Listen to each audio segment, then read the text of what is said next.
Anda masih bersama kami di seputar Aceh. Pemirsa, pemerintah Kabupaten Aceh Besar akan memberikan penghargaan bagi peserta asal Aceh Besar yang berhasil meraih juara pertama pada Musabaqah Tilawatil Quran ke-34 tingkat Provinsi Aceh yang berlangsung di Kabupaten Pidi.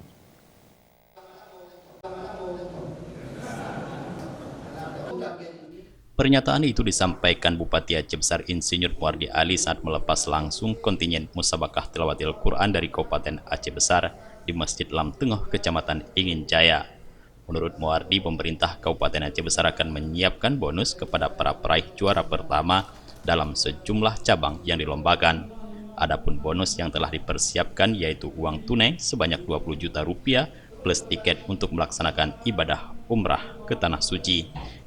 Dan bonus itu akan diserahkan langsung saat peserta setelah kembali ke Kabupaten Aceh Besar. Yang juara satu dulu, yang juara satu itu bonusnya 20 juta dari pemerintah ditambah dengan umrah. Nah, dari 20 juta ditambah dengan umrah.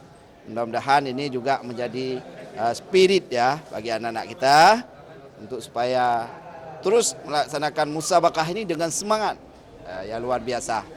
Nah, jadi bonus ini adalah dari pemerintah dan rakyat Aceh Besar sebagai bentuk apresiasi. Kita bukan hanya memberi bonus pada olahraga, tapi untuk MTQ juga kita sediakan bonus yang alhamdulillah lumayan bagus supaya dapat semangat yang baik. Bupati Muardi Ali mengatakan bonus yang dipersiapkan tersebut sebagai bentuk motivasi dan dorongan kepada para kafilah Aceh Besar untuk tampil secara maksimal saat perhelatan musabaqah berlangsung. Sukri dan Faisal, Aceh TV.